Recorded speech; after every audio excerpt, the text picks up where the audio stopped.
प्रेम की परिभाषा की अगली कड़ी हम शुरू करते हैं। वास्तव में अगर पूरी पृथ्वी पर नज़र डाला जाए, ख़ास तौर से मानव जाति के लिए नज़र डालते हैं, तो हम पाते हैं कि अपनी संतान कैसी भी हो, गोरी हो, काली हो, दिव्यांग हो, किसी भी रूप में हो, लेकिन दुनिया को किस रूप में दिखाई देती है, ये तो दुनिया के देखने के नज़रिए अलग अलग हो सकते हैं।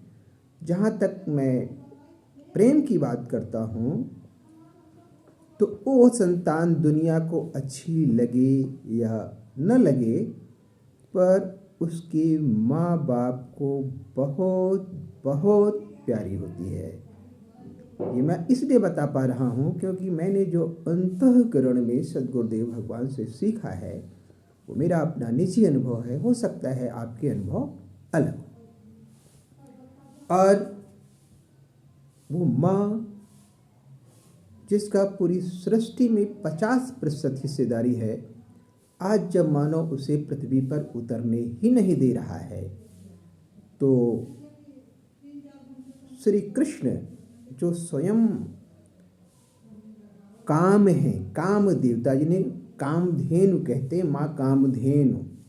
बाबा तुलसीदास जी महाराज लिखते हैं कि कामधेनु तज छेरी कौन दुहावे। काम जो सृष्टि की उत्पत्ति का सबसे बड़ा कारण है, उसको मार करके इस पृथ्वी की सुंदरता को आप आगे नहीं बढ़ा सकते हैं। तो मेरा कहना है कि भ्रूण हत्यारों, सुनो कान खोलकर, बिन माँ के सृष्टि अधूरी होती है। माँ बच्चा पैदा करने की मशीन नहीं है, प्रेम की साक्षात मूर्ति, परम देवी ब्रह्मा विष्णु महेश तर्जनी में समय को फंसाकर नचाती 24 घंटे हवा पिलाने वाले भक्त शिरोमणि हनुमान की भी तकदीर होती है। प्रेम जगत पिता की सबसे बड़ी जागीर होती है। प्रेम वही कर सकता है जिसने संसार में सबसे अधिक दर्द को सहा है, क्योंकि बिना दर्द के प्रेम की उत्पत्ति हो ही नहीं सकती है। वासना की तो हो सकती है, लेकिन प्रेम की नहीं हो सकती। प्रेम कीमत मांगता है, वो दर्द मांगता है। दर्द जब अपनी पराकाष्ठा को छू लेता है, तो वहाँ फिर प्रेम गंगा बहती है। वो केंद्र हमें मिलता है, जिस केंद्र से पूरी सृष्टि का संचालन होता है। उसे कुछ लोग आत्मज्ञान भी कहते हैं, कुछ लोग मोक्ष भी कहते हैं, कुछ लोग क्षीर सागर कहते हैं। महामानवों के अपने कहने के ढंग अलग हो सकते हैं। कुछ लोग उसे ब्रह्म ज्ञान भी कहते हैं, कुछ लोग आत्मज्ञान भी कहते हैं, कुछ लोग राम रतन धन भी कहते हैं। क्योंकि आपने देखा, मीरा ने भक्ति कृष्ण की भक्ति की, लेकिन अंत में कहा पायो रे मैनो राम रतन धन पायो। महामानव कबीर क्या बोलते हैं कि राम, वो भी अंत में राम ही बोलते। राम शब्द तुलसीदास तो राम बोला कहा ही जाता है। तो राम नाम का ये जो धन है, ये सृष्टि का सबसे अनमोल धन है, और जिसको मिल जाता है उसका बाह्य जगत भले सुंदर हो या न हो, लेकिन उसका अंतःकरण कितना निर्मल होता है, ये तो पाने वाला ही जानता है। तो आगे मेरी बात शुरू होती है कि माँ बच्चा पैदा करने की मशीन नहीं होती है, प्रेम की साक्षात मूर्ति होती है। बिन माँ की सृष्टि नायक का भी अवतार नहीं होता है। संसार के हर महामानव की सफलता के पीछे, हर वैज्ञानिक की सफलता के पीछे, हर दार्शनिक की सफलता के पीछे, हर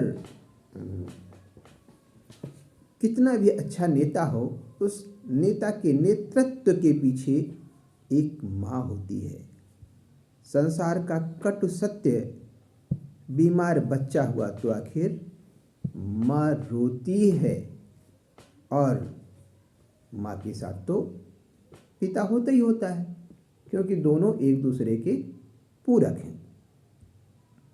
लेकिन हम पशु पक्षियों में देखते हैं कि कुछ माता पिता साथ रहते हैं और कुछ नहीं भी रहते। आप पपीता को देखते होंगे, बाप उपस्थित है, लेकिन अगर माँ पपीता नहीं है तो फिर फल उसमें लगने वाले नहीं। पृथ्वी और आकाश, पृथ्वी अगर माँ है तो आकाश पिता है। पृथ्वी और आकाश एक दूजे बिन अधूरे, बस आखिर इसीलिए हे मृत्यु रूपी काल रूपी समय समय समय, तेरी शक्ति केवल और केवल माँ भगवती भारत माता, राम कृष्ण परमहंस, महाकवि कालिदास, भक्त शिरोमणि हनुमान जी महाराज, योगियों, संतों, सन्यासियों, सद्गुरुओं, वैज्ञानिकों की समस्त समस्याओं का समाधान, संसार की सबसे बड़ी दानी माँ की बच्चेदानी होती है। अगर माँ की बच्चेदानी ही नहीं रहेगी तो प्रेम कहाँ से उत्पन्न होगा? प्रेम कंप्यूटर नहीं उत्पन्न कर सकता है। आपको मशीन बना सकता है, कंप्यूटर से आप 10 मिनट का काम 10 सेकंड में कर सकते हैं, ये संभव है। टेलीविज़न में आप आनंद ले सकते हैं, लेकिन अगर अंतःकरण किसी का रो रहा है तो उसके आंसू पोंछने कहीं न कहीं उसकी माँ उसके सामने अवश्य खड़ी होती है। तो चाहे बुद्ध हो, भगवान बुद्ध के पीछे भी एक माँ है, कबीर के पीछे भी एक माँ है। बिना माँ के कबीर का जन्म हो सकता है? या मुझे ऐसे व्यक्ति का नाम बता दीजिए इस पृथ्वी पे जिसका जन्म बिना माँ के हो गया। प्रभु का अवतार भी किसी न किसी शरीर में होता है, और जिस शरीर में होता है वो शरीर भी किसी माँ के गर्भ से जन्मा हुआ होता है। मानव के बच्चे को हम डायरेक्ट पृथ्वी में नहीं बोते हैं, वो मानव का बच्चा किसी न किसी माँ के गर्भ में ही जाएगा। और फिर ये बात अलग है कि उस गर्भ को स्वयं जगत पिता अपने नियंत्रण में लेते हैं, और जब खुश हो जाते हैं तो उसे क्या देते हैं? न धन देते हैं, न रुपया देते हैं, न पैसा देते हैं, बल्कि उसको आत्मज्ञान देते हैं। क्या देते हैं? आत्मज्ञान। आत्मज्ञान, जिसे जान लेने के बाद कुछ भी जानना शेष नहीं रह जाता है। वैसे तो संसार में लाखों करोड़ों पुस्तकें लिखी गई हैं, और अगर पुस्तकों के मिलने मात्र, पढ़ने मात्र से ही लोग वैज्ञानिक बन जाएं, लोग डॉक्टर बन जाएं, लोग इंजीनियर बन जाएं, ठीक है आप बन सकते हो, लेकिन आप विलियम शेक्सपियर नहीं बन सकते हैं, आप महाकवि कालिदास नहीं बन सकते हैं, आप महायोगी योगीराज कर्ण या योगेश्वर कृष्ण नहीं बन सकते हैं, आप राम नहीं बन सकते हैं, और आप कहीं न कहीं वो गंगा कहो, चाहे आकाश गंगा कहो, चाहे प्रेम गंगा कहो, प्रेम का दर्द से इतना गहरा नाता है कि जिसको पुस्तक में व्यक्त करना असंभव है, क्योंकि ये भाव है। प्रेम क्या है? भाव है, अनुभूति है। किसी महान विचारक ने लिखा है कि my sweetest songs are those that have saddest thought, अर्थात जब व्यक्ति के अंतःकरण में दुख अपनी पराकाष्ठा पर पहुंच जाता है, अर्थात उसके उड़ने की भी सीमा है, उड़ते उड़ते जब वो थक जाता है तो जब गिरता है तो उस क्षीर सागर में गिर जाता है जहाँ प्रेम का अमृत महासागर बहता रहता है, जिसे हम अध्यात्म की भाषा में क्षीर सागर कहते हैं। क्षीर माने होता है दूध, और सागर माने होता है, सा माने माँ, संस्कृत में सा माने माँ, और ग माने होता है गरुण, जो पाप रूपी, जो क्रोध रूपी सर्पों को चूस लेता है, और र माने होता है रसायन, क्योंकि हमारा शरीर भी रसायन से बना हुआ है। प्रकृति के सारे फल किसी न किसी रसायन से बने हुए हैं। प्रकृति के सारे पौधे, प्रकृति के सारे वृक्ष हमें क्या देते हैं? रसायन देते हैं। और रसायन से ही शरीर संचालित होता है। रसायन सुंदर हो गया तो शरीर सुंदर बन जाता है, और रसायन गड़बड़ हो गया तो फिर डॉक्टर भी वहाँ पर हाथ खड़ा कर देता है। तो प्रकृति ही माँ भगवती है। मैं उसे जो माँ भगवती कहता हूँ तो माँ पृथ्वी माता को ही बोलता हूँ, क्योंकि संत कहते हैं कि ऊपर ऊपर सब लखे और नीचे लखे न कोई, रे मन मूरख। जो सबसे नीचे लखे वही सबसे ऊपर होए।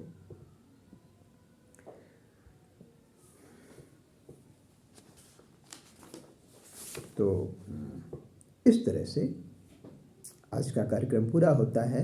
मेरा मानना है कि जो बताया गया, अगर उसका तुम ज़्यादा नहीं 5% भी जीवन में ग्रहण करो। कितना? 5%। नहीं ग्रहण कर सकते हो तो 4%, उससे भी नीचे आ जाओ 3%, उससे भी नीचे आ जाओ 2%, उससे भी नीचे आ जाओ 1%, उससे भी नीचे आ जाओ 0%। लेकिन अगर -1 में आ गए तो जीवन में फिर समस्या ही समस्या हो गई, क्योंकि माइनस माने फिर टेंशन। कम से कम अगर प्लस में ना रहो तो 0 में तो जरूर बने रहो। और कबीर साहब कहते हैं कि हमें 0 पर ध्यान लगाना चाहिए। हमारी समाधि सम माने बराबर और आधि माने आधा, यानी आधा गुरुदेव भगवान और आधा हम मिलेंगे तो गुरु ही रहेगा। जहाँ से पृथ्वी पूरी होती है, जहाँ से दुनिया खत्म हो वहीं से गुरु शुरू हो। भाई कितने भी बड़े विद्वान हो आप, लेकिन अगर बिजली की 440 वोल्ट छुओगे अब करंट ना मारे, दैट इज इम्पॉसिबल, संभव नहीं है। करंट मारेगा, लेकिन करंट को कंट्रोल करने का तरीका है। मानव को जो बिजली दी जाती है जगत पिता के द्वारा, कौन सी बिजली दी जाती है? DC current. डीसी करंट माने होता है डायरेक्ट करंट, और एक होता है एसी अल्टरनेटिव करंट जो झटके मारती है। अब उदाहरण मैं कैसे बताऊं? तुम्हारी मोबाइल की जो बैटरी है वो डीसी करंट की होती है। तुम्हारी टॉर्च की जो बैटरी एवरेडी वाली होती है वो डीसी करंट होती है। लेकिन हमारा ये जो शरीर है इसमें प्रभु ने एसी करंट भी बनाया है, डीसी करंट भी बनाया है, इलेक्ट्रॉन भी बनाया है, प्रोटॉन भी बनाया है, न्यूट्रॉन भी बनाया है, लोहा भी बनाया है, चांदी भी बनाया है, सोना भी बनाया है, हीरा भी बनाया है। इस पृथ्वी पर अब तक वैज्ञानिकों को जितने भी तत्व ज्ञात हुए हैं सारे तत्व का इस शरीर में निर्माण किया गया है। लेकिन अब लोहा ढूंढोगे तो भैया लोहा तो द्रव रूप में मिलेगा। किस रूप में मिलेगा? द्रव रूप में। अब ऐसे तो मिलेगा नहीं कि इससे काट के सरिया निकाल लो और अपने मकान में लेंटर डाल दो। लेंटर डालने के लिए तो खोपड़ी में लेंटर डाल दिया है, और खोपड़ी के बिल्कुल मध्य भाग में 6 अंश की 6 डिग्री की छोटी सी पृथ्वी बनाई गई है, और वो पृथ्वी पानी पर तैरती है और 24 घंटे में तुम्हें सपनों की दुनिया में घुमाती है, और आँख खोलो तो रंगीन दुनिया में भी घुमाती है। लेकिन इस शरीर को बनाते समय प्रकृति माता से एक छोटी सी गलती हो गई। क्या गलती हो गई? क्या? कि मन बाहर तो देखता है, बाहर उसे अच्छे अच्छे मकान दिखाई देंगे, अच्छी दुनिया दिखाई देगी, अच्छे पुरुष दिखाई देंगे, अच्छी मातृ शक्तियाँ दिखाई देंगी, अच्छे पशु दिखाई देंगे, अच्छे पक्षी दिखाई देंगे, खूब अच्छे अच्छे फूल दिखाई देंगे, लेकिन वह अपने अंतःकरण में झांक नहीं पाता। उसकी सीमा है, खोपड़ी तक तो जाता है। खोपड़ी का मतलब होता है, खो माने होता है खोपड़ी जो खो गया, यानी भूल गया, जिसकी स्मृति ही गायब हो गई। तो स्मृति लाने के लिए ही हमें क्या करना पड़ता है? साधक बनना पड़ता है। और साधक भी कोई ऐसे वैसे गुरु को पकड़ोगे तो भैया खतरे का खेल है, क्योंकि ये सूरमाओं का खेल है। ये कोई ऐसे वैसे का खेल नहीं है। इस खेल को वही खेलते हैं जो मौत से लड़ना जानते हैं, क्योंकि मौत को जीते बिना तो सत्य तक पहुंचा ही नहीं जा सकता जी। हाँ, अगर सत्य को पाना चाहते हो तो मौत जब सदगुरु बन जाती हैं तो मौत मैया ही काली मैया है, काल मैया है, समय मैया है, और समय भगवान है। और वो फिर इतना कृपा करते हैं प्रभु कि माँ शेरा वाली को हम शिवदूती कहते हैं। क्या कहते हैं? Shivduti. Shivduti means ambassador of Shiva. जैसे तुम IFS करोगे, यूनियन पब्लिक सर्विस कमीशन में बैठोगे तो IFS Indian foreign services, union public service commission से IFS का सिलेक्शन होता है तो किसी भी देश में राजदूत बनाया जाता है, एम्बेसडर बनाया जाता है। क्या बनाया जाता है? एम्बेसडर। तो शेरा वाली एम्बेसडर है किसकी? शिव की। किसकी एम्बेसडर है? शिव की। और हनुमान जी किसके एम्बेसडर है? राम जी की। के। रामदूत अतुलित बल धामा। राम कौन है? जो यत्र तत्र सर्वत्र व्याप्त हो, जो चींटी के अंदर भी कला दिखा दें, जो पत्तियों में भी कला दिखा दें, जो फूलों में भी मुस्कान ला दें, जो रोए हुए चेहरे को भी खिला दें। लेकिन क्योंकि उनके साम्राज्य की लंबाई गुणे चौड़ाई गुणे ऊंचाई अनंत किलोमीटर है और उनकी ऊर्जा अनंत किलोवाट की, उनका नाम ही अनंत है, हरि अनंत। तो जो अनंत को अपनी तर्जनी से नियंत्रित कर रहा हो, मानो या न मानो, उस समय ही सबसे बड़ा सतगुरु है। कहने को तो हम बोल देते हैं हम यहाँ सतगुरु गए, हमारे ये गुरु जी मिले, लेकिन वो बाहर वाले गुरु जी तो आपको भैया बाप बड़ाना भैया सबसे बड़ी रुपैया ताता थैया ताता थैया ताता थैया। सत्य को पाना है तो तुम्हारे अंतःकरण में जब सतगुरु का प्रवेश होगा तो फिर अंतःकरण ही सही आनंद देगा, सही मार्गदर्शन देगा और सही जगह पर तुम्हें ले जा करके अंतत्वगत्वा पहुंचा देगा। That's all. मेरा मानना है कि मेरी कहानी पूरी हो जाती है। अब उसके बाद मैं तुम्हें सोनेट सुनाऊंगा, लेकिन ये एपिसोड आज के बाद। Thank you.